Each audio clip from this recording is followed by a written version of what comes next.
Good morning. Now the topic is 8259 PIC. It is another interfacing device to the 8086 microprocessor, and this is known as programmable interrupt controller. Since we have already discussed about 8086 interrupts, and we have seen that there are 256 different types of interrupts possible with 8086, and there are a number of ways to receive the interrupts by the microprocessor at a time.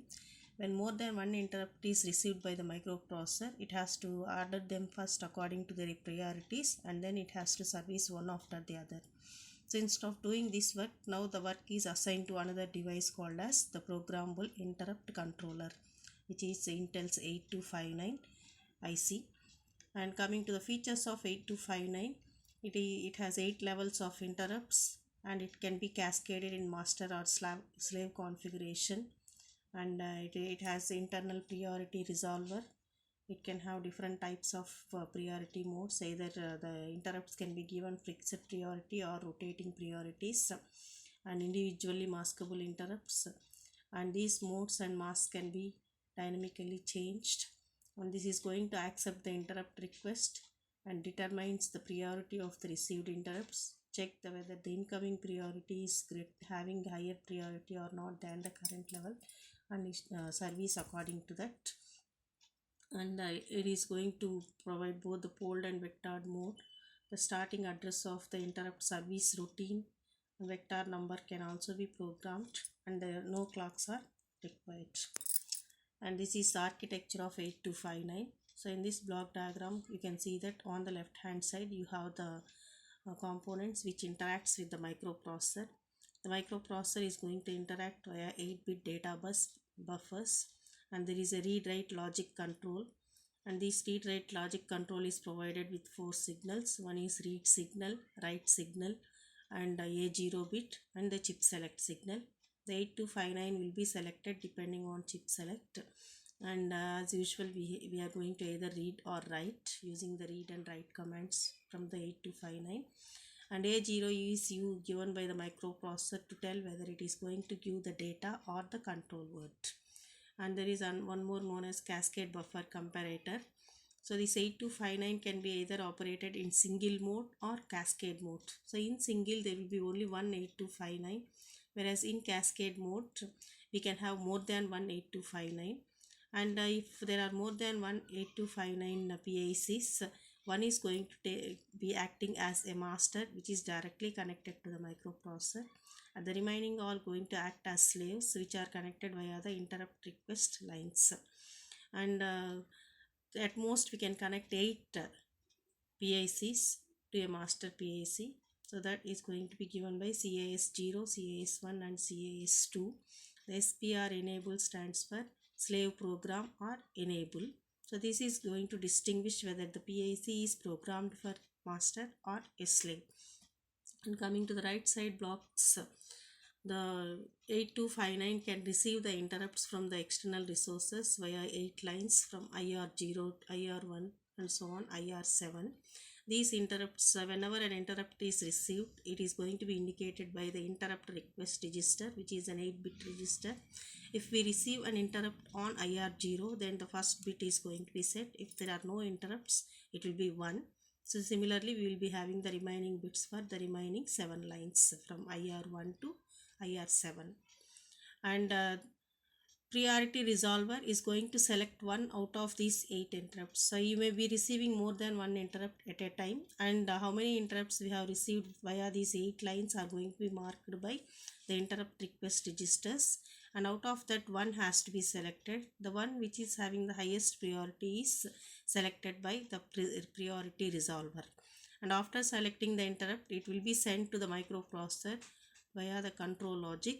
The int signal is used to send the interrupt to the microprocessor, and if the microprocessor is ready, it will be sending the interrupt acknowledgement. So after receiving the acknowledgement, the corresponding bit in the in service register is going to be set to 1, telling that the particular interrupt is in service. And once after the completion of interrupt processing, the bit in the ISR is going to be automatically cleared. So sometimes we are going to disable the interrupts coming through particular interrupt request lines whether an interrupt can be received or not received. This is going to be done by the interrupt mask register. The interrupt mask register is again 8-bit register, and each bit corresponds to one line in the interrupt request. If we allow the interrupt, it will be 0. If we are not allowing the interrupts, it will be 1. So this is about the architecture, and these signals and the pin diagram are given in this slide. Since there are 26 signals, we have 28 signals. 26 signals are present in the diagram, and there will be 2 power supply and return supply. Totally the pin diagram contains 28 signals, and these signals are described in this table.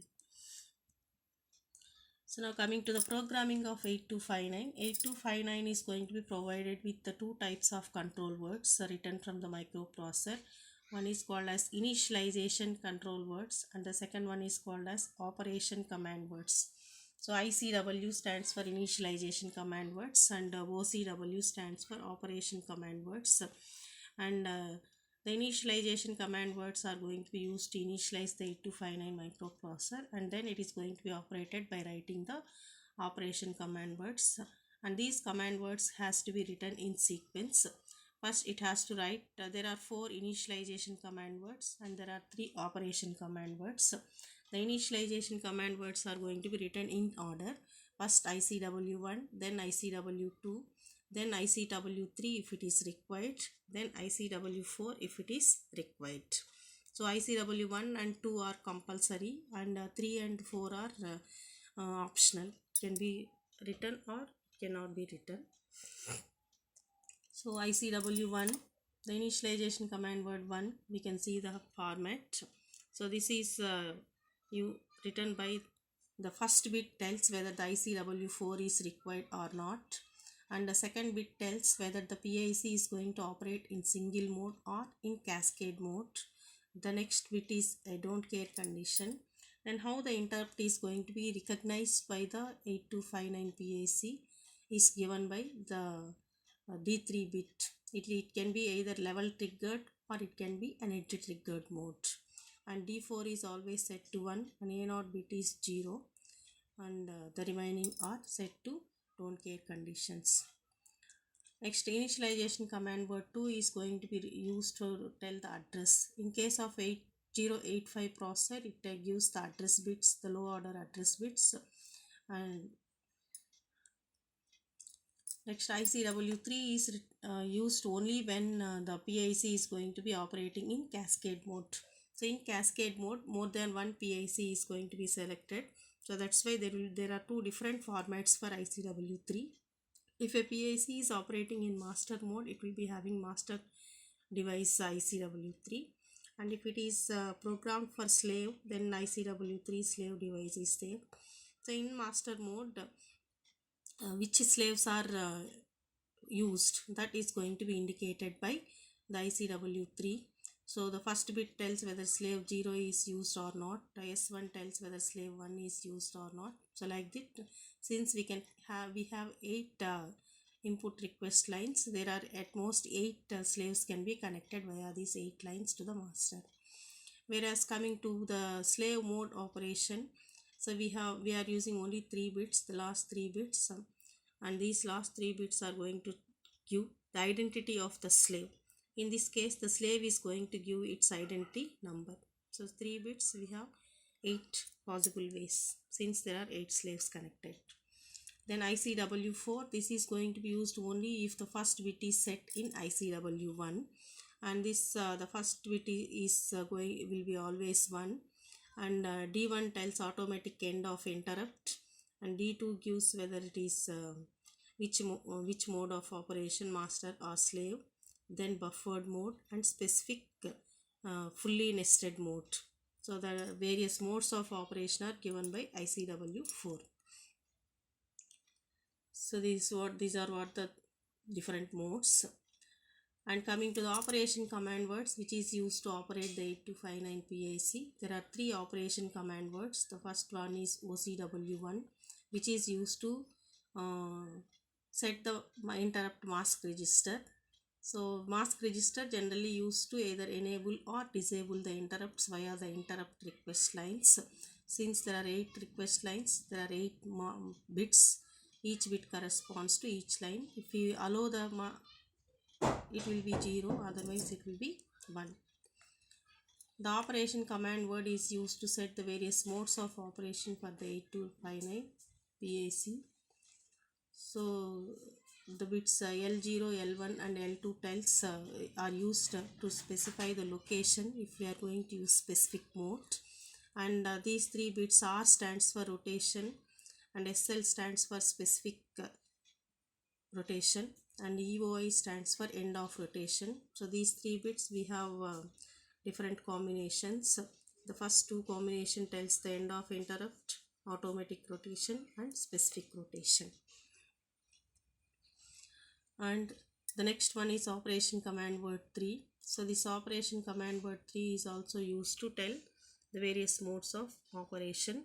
So here we are going to use only D0, D1 bits and D3 and D4 are always set to 1 and 0, and the various modes are given by the next D5 and D6 bits.